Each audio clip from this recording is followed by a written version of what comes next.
Attention gamers. Karthus has one of the best ults in the game. Being able to take all 5 enemies to Niagara Falls no matter how far away they are is just the P to many people's O, and many people use him to climb because of it. Just ask this bald angry midget.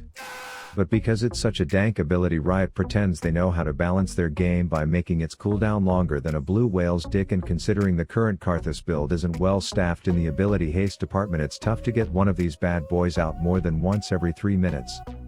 But it was recently discovered that the cooldown is triggered at the start of the channel and the damage is calculated when it actually goes off, so if you are quick in the shop you can actually sell all your shiz, buy a bunch of cheap ability haste items, start ulting and then undo everything before it goes off, which takes close to a minute off its cooldown. The downside is you can only do it in base, so it's harder to time for executes, but the plus is you can use it 30% more often, which can stack first strike gold or dark harvest procs while still giving your teammates a health advantage in lane. So today I'm gonna test out if exploiting this little trick is actually good or just something that YouTubers say is busted nuts broken for views. Now, since I know half of you are gonna go first time Karthus to try this out, I'd recommend downloading FaceCheck for free, which will first tell you the best bans for your game, but more importantly it'll show you the top builds on whichever champ you are locking in, with the ability to import summoner spells, builds and runes straight into the client. Here it gave me a few build options, but I wanted to see what pros are doing, and it looks like Dark Harvey is the way to go.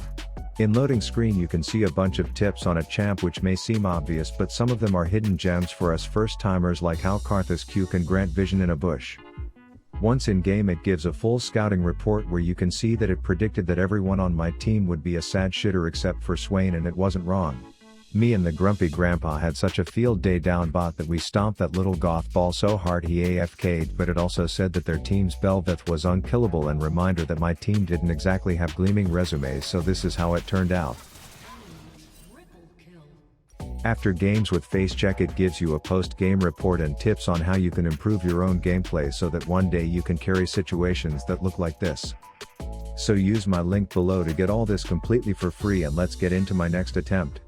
Alright, so we are, how some people would say, in this bitch, getting pushed in like a 12-year-old in the front row of a T-Swift concert when I hear something in the shrubs, so I tell the floating sushi roll to go check it out. Surprise, it's someone's birthday and we clearly didn't know we were on the invite list, as I inform Samira she is in tower range and Nami gets away from that horny haybag. Luckily our good old pal the anorexic tree is in the area to do nothing but yell Candy Crush voice lines at them as I try to sprout little pop rocks under their asses from over the wall.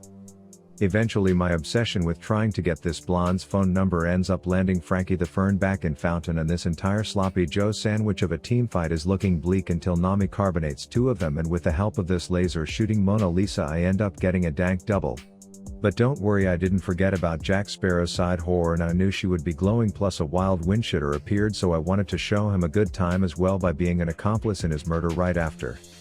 Then I hit 6, call a cab back to base, sell off my investment so that I can punch a few tickets to Niagara Falls, and then say psych, give me my AP back to put my 180 seconds ult on a 150 seconds cooldown.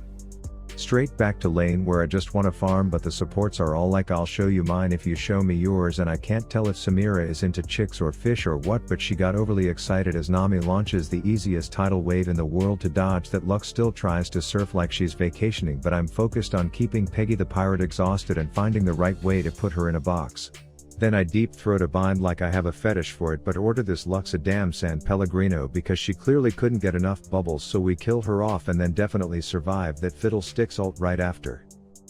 Anyways, we are now playing the game where someone spends 75 gold on a toy, plops it into the weeds, and then everyone all of a sudden is willing to die for that thing, which went pretty well when Amber Heard got put in the bitch bubble, so I broke my rule of only ulting when I'm in base so that I could put her back in hers, and I ended up getting a fat assist in the process as well.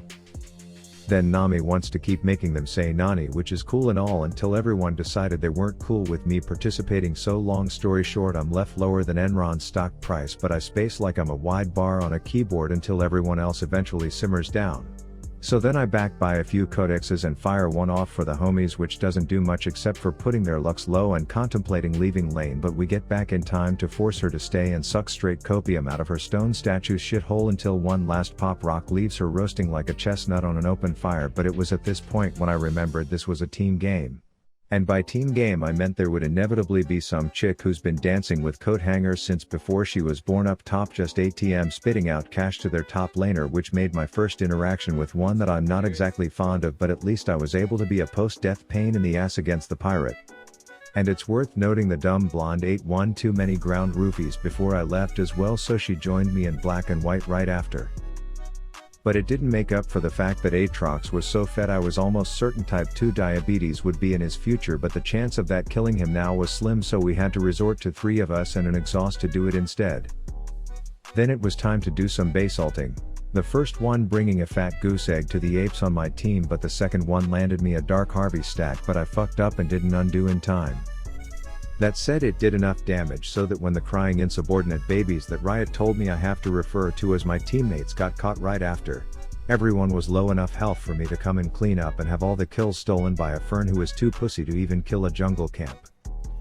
Then I make the same mistake of demonstrating why you need to fully undo before your ult goes off, or you'll be like me sitting on 2 codexes like they are Harry Potter books and you are trying to collect the whole series while accommodating your allied morons in 4v1ing a fed top laner in true League of Legends fashion. I was clinging to hope, knowing that their Ziggs definitely marinates his brain cells in Mountain Dew before the games, and I figured if we could keep convincing him to give us his mom's credit card numbers we could come back.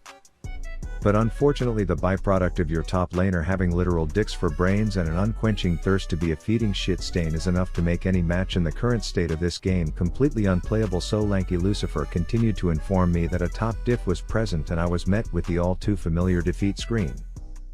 This is when I decided I should play top lane Karthus instead to get my ult much earlier, and this one started off with me saying, "Hey guys, this is Silver, why don't we act like it?" And everyone agreed, so we put on a super splendid performance of 10 shitters salsing before the game, which to me was worth as all hell because I got 2 homicides out of it.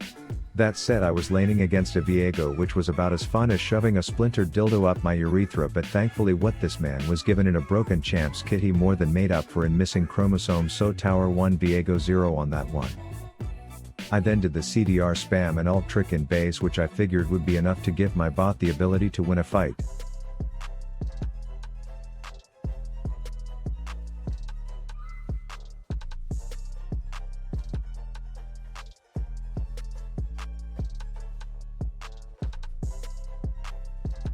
Anyways, back in lane I'm now bullying the bozo, but I'm more blindly overextended than Ray Charles, who was booked at 6 venues on the same night, so of course a stealth sex ant comes to pop my cherry, which was bad, but at least I could make it an even 1-for-1 trade.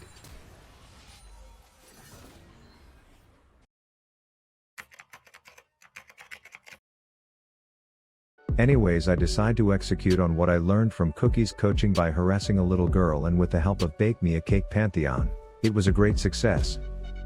Then another ult and buyback ensues, which doesn't do much in the department of saving dumbasses, but it does prime Obama's butt tunnel for a Spartan to shove his spear up there before getting carried away and also running straight into his death. But I was in the area and word on the street was a Girl Scout was here too, so I was like, Scarny, let's fuck up a half dozen thin mints together, but turns out she only had tagalong, so we murdered her. Now I should have immediately gone back top, but I was being a hopeful romantic, thinking this Skarner wasn't gonna save his ult for his fucking birthday, so I got desperate and had to put my ass on the line just so he would use it, which did indeed get me killed, but it still left us with a solid 2-for-1 trade. That said, a ram was now ensuing, so I told my jungler it was getting hot and asked if she could make us a dead bitch popsicle, which she did, but I didn't get enough licks, so I hit an ADHD ult mid-fight to cop my bag and then baited powder sugar shithead in as well. Then he was hard at work vandalizing statues, so I got the Codex collection, jammed my weenus into my alt key and enjoyed the assist dividends that came from it. We then caught word that a small toddler was lacing birth control into the melatonin that my teammates were ordering from her, but I know they one day want to reproduce a generation of online incels of their own, so we had to put a stop to that ASAP. Anyways, TikTok told me that I'm gonna get no bitches unless I grow some biceps, so I make a resolution to get more protein, more chicken, and by the first meal I already attracted some feisty chick in a thong trying to do dirty things to me, but I wasn't ready for this lifestyle and didn't know if she was tested, so I let the boys deal with her instead. Then I headed home and triggered another ult, and at this moment I came to the realization that maybe I shouldn't just be doing this on cooldown when there was nothing to gain from it, but that wouldn't be very YouTuber clickbait if I didn't, so ult on cooldown it was. And it didn't seem to make a difference as most Karthai that I know don't ult until after they die in fights anyways, and we were winning these with ease even without me calling in the sky to deliver the water jets. Mainly because their ADC was absent in the usefulness department, which allowed us to claim the Barney Boner all to ourselves. Then I hit another useless ult simply because I could, but this one left enough of them low that in the next fight we had such an advantage that I could take a quick nap, wait for their Lucian to fuck it up for them, and then run around under my tower pretending I'm doing shit while waiting for all them to outplay themselves in true silver elo fashion. I then triggered one more base ult, this time having timed it to actually do something useful, and then I totally didn't get caught by a bullshit champ with a bullshit kit, and we totally won that game and I did amazing. And with that I want to say, give this a try, but maybe time your base ults in a way where they actually have a bit of a purpose, and I will see you in the next one. Rav out. I'm in the kitchen, lickety split, mess up the mix, I'm a fuck on your bitch. I'm undercover, under the cover, slapping her butt and it jiggle like flubber. This here is Nina, she know I love her, and if you meet her boy I'll let you hug her.